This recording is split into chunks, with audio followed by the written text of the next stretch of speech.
Confederate flag hangs over the front stoop, and a giant sign reads, "Heroes Welcome." Nearby is the competing Stone Creek Grill, owned by the Funderburk clan. The steak and fish restaurant is so well known it draws people from Wisconsin, though that's not a particularly hard feat, since Winthrop Harbor sits against the Wisconsin border. A freshwater marina just outside the restaurant helps bring Wisconsin residents, who crowd the water with boats and yachts in summer months.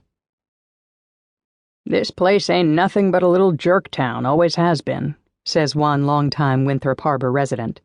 "We're so small, why, we've tried to get a Target or a Walmart out here for years, but so far they aren't coming. We aren't worth the effort, I guess." Jane's father, Don Osborne, chose not to work for the family business, instead making his own living as a die caster for a local boating company. Finances allowed Nellie the luxury of being a stay-at-home mom. But neighbors said Nellie ran her home more tightly than any office. She was an organized, disciplined woman. "Nellie is very outspoken and always wants to be the boss," a longtime neighbor and friend of the family said. "I would consider her a good mother, but she was pushy sometimes." She often ran up against her equally strong-willed daughter, Jane. Frequent fights broke out between mom and daughter, but neighbors and childhood friends recall it was typical teenage stuff: curfew, boys, chores. If it was anything more, locals say, it's unlikely folks would know about it. "Jane's mother cares a great deal about what other people think of her and her family. She isn't one to air her dirty laundry." As a child, Jane was considered a nice little girl with no problems making friends at school. She was bright, outgoing, and the ringleader in playtime activities. She even joined the Girl Scouts, and neighbors still remember what a striking vision she was in the little green uniform that set off her long red mane. But she also evinced a mean, stubborn streak, flanked with a quick temper, childhood friends recall. "Once she got mad at you, that was kind of it," a former friend remembers. "She could pull away from you real quick."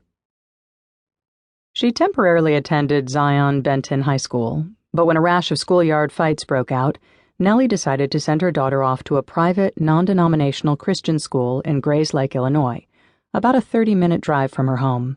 Westlake Christian Academy required 2 entrance exams to get in, one academic, the other a series of questions about her faith to ensure that she was a devout Christian. She passed both effortlessly. In fact, for a brief time, Jane was so infatuated by religious teachings, she thought a life devoted to God could be her calling, as her father, Don Osborne, recalled in a rare newspaper interview after his daughter's death. That faith, however, evaporated by the time she entered college. By the time she was in her 20s, she would promise never to own a Bible again. Her family tried to support her early beliefs and gladly paid out the nearly $1,000 in annual tuition and enrolled her in classes, including theology. She was always an exceptionally bright student, and that didn't change when she took on the rigorous classes and daily chapel attendance offered at the private school. Neighbor Joyce Yonk met Jane in the 10th grade. The girls took turns spending nights at each other's houses. "Sometimes Jane could be hard to figure out," Joyce remembered, "but there were several of us who hung out together, and Jane was usually just a lot of fun to be with." At that time in her life, Jane was outgoing and social. She loved going to school basketball games or driving around with friends at night, listening to music. As a teenager in a small town, there wasn't much to do, but the girls made the most of it. Jane seemed happy. Even among friends, she stood out for her academic performance. "She was a very smart student, and I was sort of average, so we didn't have a lot of classes together," Joyce said. "We had gym and chapel, and we lunched together. But as far as math and science classes, we didn't because we weren't at the same level. Jane was always in the honors classes, accelerated stuff, but it was a very small school, so you just got to know everybody anyway." Friends took to calling her Mother Jane because of her habit of doling out advice. She had a maturity and wisdom about her that made the other girls trust her.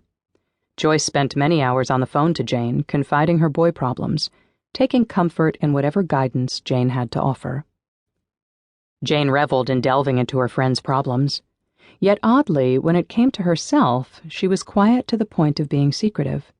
There was one boy whom Joyce suspected that her pal really liked, but it was hard to tell if they were dating or just friends, and Jane didn't volunteer the information.